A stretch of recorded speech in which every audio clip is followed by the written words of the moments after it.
보고 있습니다. 심령들이 메말라 갑니다. 가정들이 무너집니다. 교회들이 어지러워지고 흔들리기 시작합니다. 나라들이 힘들어집니다. 우리가 살고 있는 미국 땅도 그렇지만 우리가 떠나온 조국 땅도 어려운 시간들을 보내고 있습니다. 어쩌면 오늘 읽었던 본문처럼 호세아의 시대에 이스라엘이 멸망을 향해 가던 그때의 호세아의 시절과 다르지 않다는 것들을 알 수 있을 것입니다. 호세아의 시절에 이랬다고 오늘 본문은 이야기합니다. 오늘 우리가 읽은 13절에 너희가 악을 갈아 밭갈아 죄를 거두었고 거짓 열매를 먹었다고 이야기합니다. 그들이 악을 밭갈아 죄를 거두고 거짓 열매를 먹은 이유가 있다면 그들의 지혜, 그들의 길과 그들의 용사의 많음을 의뢰하였다고 이야기합니다. 우리나라가 가난할 때는 하나님을 의뢰했습니다. 하나님께 부르짖었습니다. 하나님의 도우심을 구했습니다.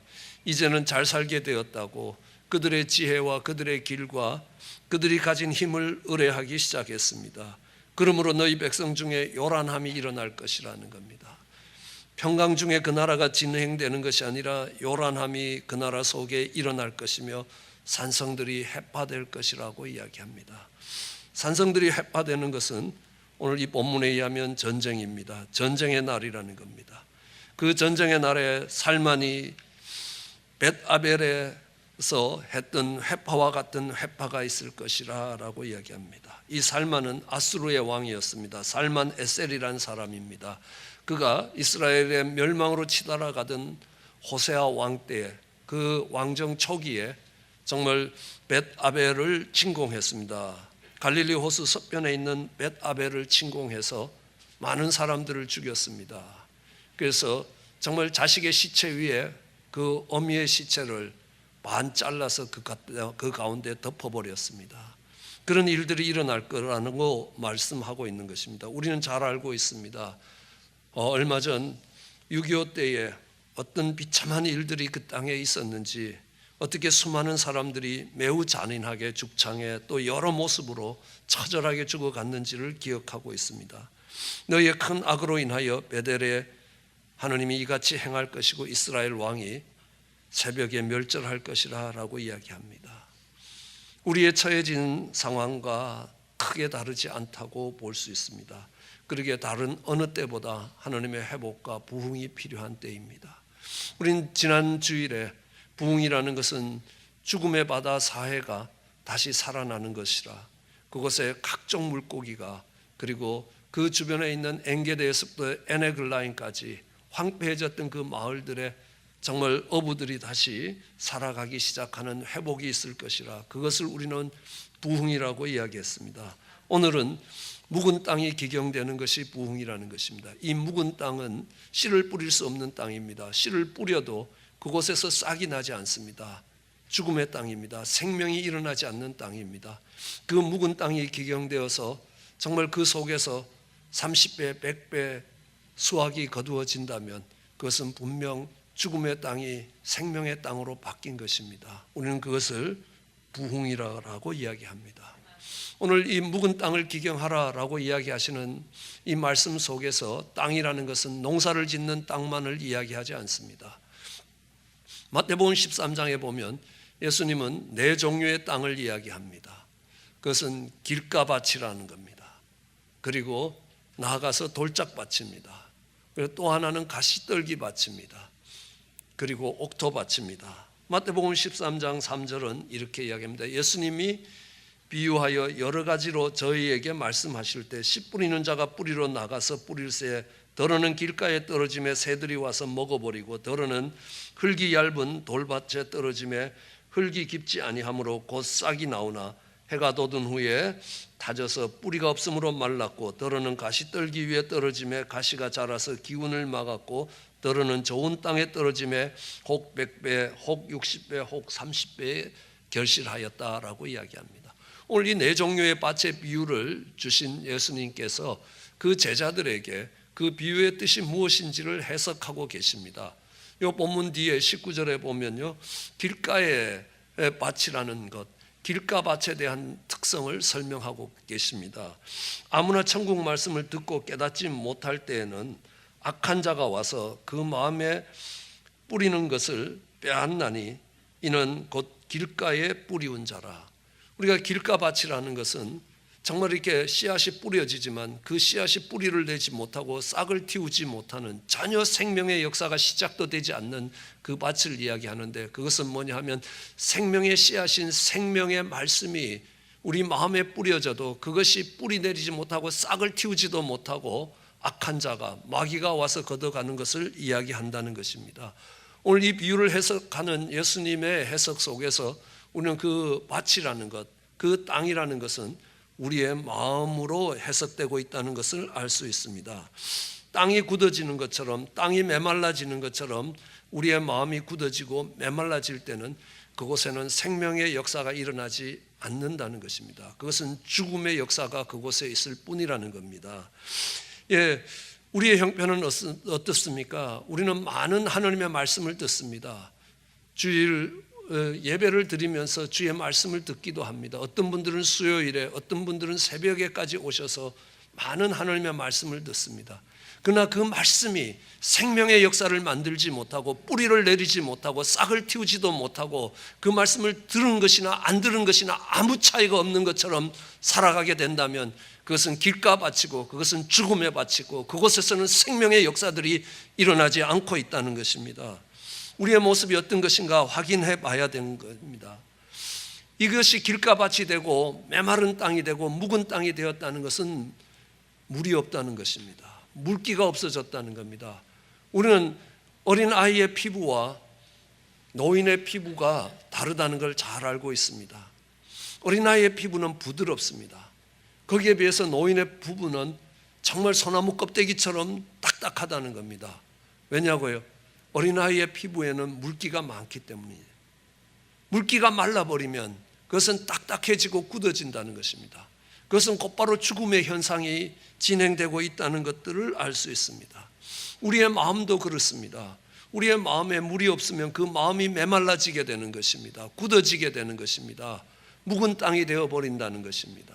그러면 그곳에는 어떤 생명의 역사도 일어날 수가 없는 그런 인생으로 변해버리는 것입니다. 그러면 우리가 정말 농사짓는 땅에 뿌리는 물이 무엇인지는 볼 수 있고 만질 수 있고 잘 알 수 있습니다. 그러면 우리 마음에 뿌려지는 물은 무엇이냐는 겁니다. 베드로전서 3장 21절은 우리에게 이렇게 얘기합니다. 물이라는 것은 바로 이런 것이다 라는 겁니다. 예수 그리스도의 부활하심으로 말미암아 너희를 구원하는 편이 곧 침례라. 육체의 더러움을 제하여 버림이 아니요 선한 양심이 하나님을 찾아가는 것이라. 그 선한 양심이 하나님을 찾아가는 것을 물이라고 이야기하면 그 하나님을 찾아가는 그 마음의 움직임들이 없을 때 그곳에는 물이 없어지고 메말라지고 황폐해진 마음이라는 겁니다. 묵은 땅이 되어버린 마음이라는 겁니다. 그렇게 되면요 더 이상 생명의 역사가 그를 통해서는 일어나지 않는 것입니다. 죽은 자와 다를 바가 없다라고 하나님이 말씀하고 계십니다. 그런데 참 놀라운 것은요 이 땅이 한번 굳어지면 그 다음에는 아무리 비가 내려도 그 굳은 땅이 부드러워지지 않는다는 사실입니다. 비가 오고 나면 그 굳은 땅은 더욱더 굳어진다는 것입니다. 우리의 마음이 한번 굳어지고 나면요 어느 집회에서 어느 부흥회에서 정말 은혜를 받는다고 하면 그것이 은혜가 되어서 그 마음이 부드러워지는 것이 아니라는 것입니다. 그가 받은 은혜로 인하여 그 마음이 더욱더 강팍해진다는 것을 이야기하는 것입니다. 마음이 한번 굳어지면 그곳에 아무리 비가 내린다고 하더라도 은혜의 단비가 내린다고 하더라도 그 굳어진 땅이 다시 부드러워지지 않는다는 것을 이야기하고 있습니다. 그 굳어진 땅, 비가 와도 안 되는 그 땅 어떻게 해야 되느냐, 어떻게 부드러워질 수 있느냐, 오늘 본문은 이야기합니다. 기경해야 된다는 겁니다. 기경한다는 것은 갈아엎는다는 것입니다. 갈아엎는다는 것은 아래가 위로 가고 위가 아래로 가는 것입니다. 업사이드 다운이라는 겁니다. 위에 있던 것이 밑으로 가고 밑으로 있던 것이 위로 가는 것입니다. 그것을 기경할 때만, 갈아엎을 때만 그곳에 씨를 뿌릴 수 있는 땅이 된다는 겁니다. 여러분, 이것을 갈아엎는 것을 우리는 뒤집는다라고 이야기합니다. 우리는 11월 초가 되면 저희 교회에서 인생 뒤집기를 준비합니다. 일주일 내내 집회가 있습니다. 왜요? 그 굳어진 마음들을 갈아엎기 위해서입니다. 그 땅을 기경하기 위해서라는 것입니다. 다른 길이 없다는 겁니다. 굳어진 마음이 다시 부드러워지는 것은 그 땅을 기경하는 것 이외에는 다른 길이 없습니다. 생명의 역사를 만들 수 있는 것 그것뿐이라는 겁니다. 그럼 어느 분이 이야기합니다. 목사님, 내가 작년 인생 뒤집기에 참석해서 크게 은혜를 받아서 제 인생이 뒤집어졌습니다. 그런데 올해 또 참석해서 또 뒤집어지면 제자리로 돌아가는 거 아닙니까? 옛날로 돌아가는 거 아닙니까? 참 무식한 말을 한다는 겁니다. 첫째, 당신은 차원의 개념을 전혀 이해를 못하고 그렇게 이야기한다는 겁니다. 그게 아니더라도 상식으로 생각해봐라. 너는 농사지은 땅에 가을이 되면 추수를 합니다. 추수를 하고 나면 그 밑둥과 뿌리는 여전히 그 땅에 남아있는 것입니다. 그 다음에 다시 농사지을 때 거기다 씨 뿌리면 되느냐는 겁니다. 안 된다는 겁니다. 그럼 그 땅은 다시 갈아엎어야 된다는, 매년 농사지은 그 땅이 굳어지게 돼 있다는 겁니다. 그것을 기경하지 않으면 저절로 굳어지는 것이 자연스러운 것이라. 정말 한 해 농사가 끝나고 나면 정말 그 겨울을 지나가면서 그 땅은 굳어지는 겁니다. 그것을 다시 기경하기 위해서, 씨를 뿌리기 위해서 그 땅을 갈아엎지 않고는 씨 뿌릴 수 없는 땅이 되어버립니다. 한 해만이라도 기경을 하지 않으면 그 땅은 폐허처럼 바뀐다라는 것들을 우리는 너무 잘 알 수 있습니다. 그리고 땅을 갈아엎을 때 한 번 갈아엎는다고 되겠습니까? 그 딱딱했던 땅이 씨 뿌릴 수 있는 땅이 되는 게 아닙니다. 여러 번 갈아엎어야 되는 겁니다. 가로로 갈고 세로로 갈고 다시 가로로 갈고, 그러다 보면 이 땅이 부드러워지는 것이 되는 것입니다. 이 메말라지는 땅, 물이 없어 메말라지기도 하지만요, 이걸 자주 밟히면 그 땅이 굳어진다는 겁니다. 저희 여기 식당에 있는 언덕 위로 올라가는 길을 보면요, 잔디밭이었는데 그 길로 가면 조금 돌아가지 않고 지름길로 갈 수 있으니까요, 우리 아이들이 맨날 그 잔디밭을 밟고 지나갑니다. 아이들이 밟고 가니까 이제는 어른들도 밟고 지나갑니다. 하도 밟아갖고 잔디가 다 죽었습니다. 이 땅이 딱딱해졌습니다. 다시 그 땅을 갈아엎어서 잔디를 심을 수 있는데 또 밟을 거 아닙니까? 그냥 길을 만들자 해서 길을 만들었습니다. 거긴 농사 지을 수 있는 곳이 아니라는 겁니다. 정말 씨를 뿌려서 열매를 거둘 수 있는 땅이 아니라는 겁니다. 왜요? 계속 밟혔기 때문에요. 우리는 계속 밟혀서 그것이 굳어지는 것, 이것을 고정관념이라고 이야기합니다. 같은 생각들이 계속 반복되면서 그것이 굳어진 것입니다. 그럼 빈대라는 것은요, 뛰면 1m씩 펄쩍펄쩍 뛰는 것입니다. 그런데 이 빈대를 못 뛰게 만드는 방법은요, 이 빈대를 놓고 유리병을 탁 엎어 놓습니다. 그러면 빈대가 이렇게 보면 하늘이, 맑은 하늘이 보이는 거 아닙니까? 그래서 점프를 팍 하면요, 그 유리병에 등이 부딪히기 시작해서 후끈하면서 정신이 혼미해지는 겁니다. 그럼 다시 내려서 내가 뭘 잘못 봤나, 장애물이 있는 걸 못 봤구나 하고 다시 봐도요, 맑은 하늘이 보이는 겁니다. 다시 뛰는 겁니다. 뛸 때마다 덩어리가 후끈하면서요, 막 이렇게 정신이 혼미해지는 겁니다. 그러면요, 몇 번만 그렇게 하고 나면 그 유리병을 치워도요, 그 빈대는 못 뛴다는 겁니다.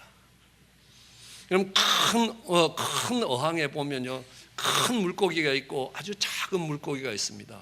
이 큰 물고기가 주인이 주는 먹이만 먹는 게 아니라 작은 물고기를 잡아먹는 겁니다.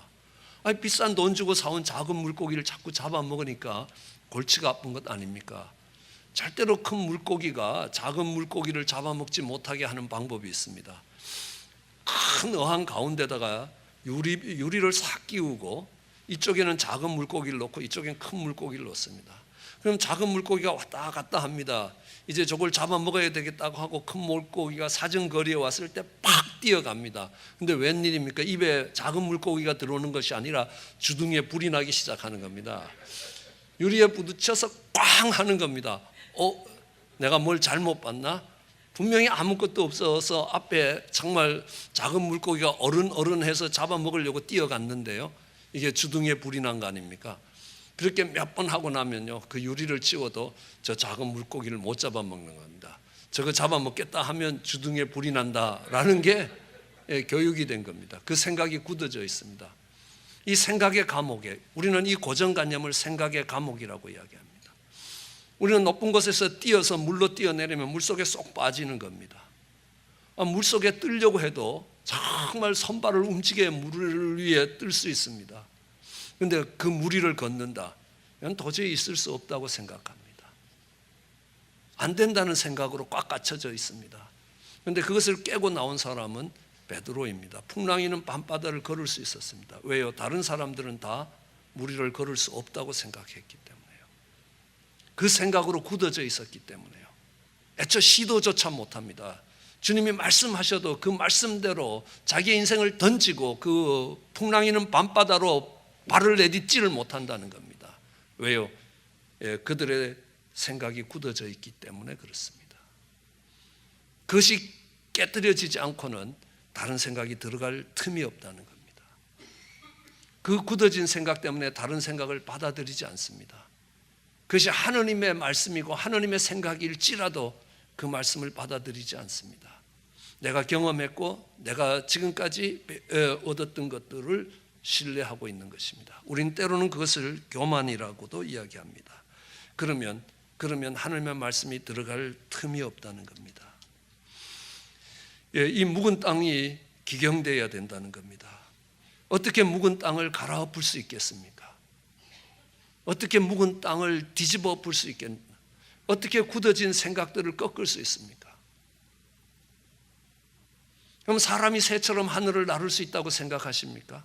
예, 나를 수 있습니다. 지금은요, 새보다 더 빨리 더 멀리 날아다닙니다. 비행기라는 걸 타고 날아다닙니다. 사람이 하늘을 나를 거라는 생각도 못했습니다. 그렇게 생각하고 그렇게 말하는 사람, 그들을 미친 사람 취급했습니다. 사람이 한 소리를 저장하겠다고, 저축하듯이 저축하겠다고, 축음기를 만들겠다고, 오늘날은 녹음기라고 이야기합니다. 사람의 소리를 저장해두겠다고 미친놈이라고 그랬습니다. 어떻게 한번 뱉은 말이 사라지는 것이지 어떻게 저장이 되느냐는 겁니다. 그런데 지금은 다 저장되는 거 아닙니까? 여러분들이 전화기를 가지고 통화하는 모든 내용이 다 저장됩니다. 법원의 영장을 갖고 언제 누구와 누구가 어떻게 통화했는지를 찾으면 다 찾을 수 있다는 겁니다. 인생도 하는데 하나님이 못하시겠냐는 겁니다. 여러분들이 하신 말씀을 하나님 앞에서 책임져야 될 날이 온다는 겁니다. 그런데 이 굳어진 생각이 깨뜨려지는 것은요, 그냥 깨뜨려지는 게 아닙니다. 묵은 땅이 스스로 회개해서 정말 땅을 부드럽게 만들자, 안 된다는 겁니다. 이 묵은 땅이 부드러워지는 것은요, 외부의 힘에 의해서 갈아엎어져야 된다는 겁니다. 바깥의 힘이 들어와서 갈아엎어져야 되는 겁니다.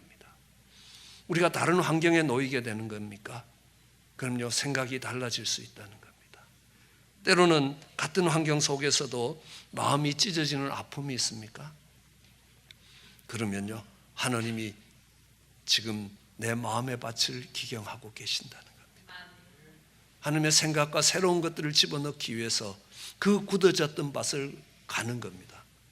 그럼 그 굳어진 밭을 갈아엎을 때 그 밭으로 보면요, 찢어지는 겁니다. 그리고 천지가 개벽하는 겁니다. 아래 게 위로 가고 위에 게 아래로 간다는 겁니다. 그런 경험이 필요하다는 것입니다.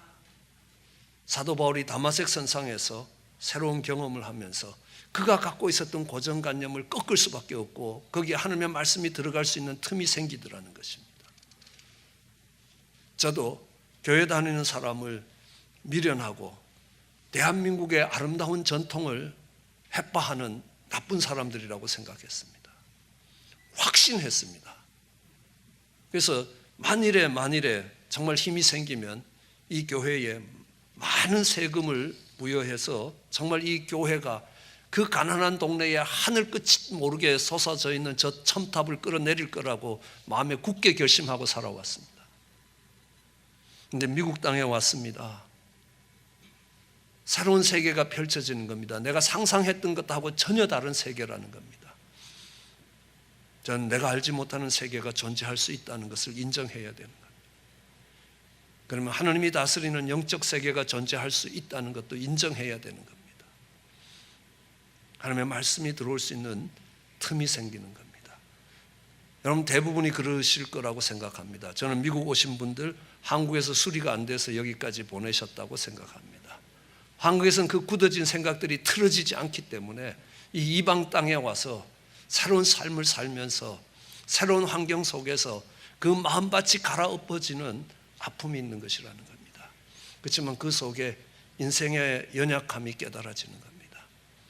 한국에서는 똑똑하다고 생각했는데 미국 오니까요, 국민학생만큼도 말이 안 되는 겁니다. 아니 마켓에 가서 우유 한 잔을 사 먹으려고 그래도 아무리 밀크라고 이야기해도 못 알아듣는 겁니다. 할아버지에게 가르칩니다. 앞으로 밀크라 그러지 말고 미역 달라고, 그러면 우유 주실 거라고요. 그 발음 하나 고치는 게 얼마나 어려운지요. 도서관에 가서 워싱턴 포스트 오늘 신문 좀 달라고, 워싱턴 포스트라는 걸 못 알아듣습니다. 지금처럼 하면 못 알아듣습니다.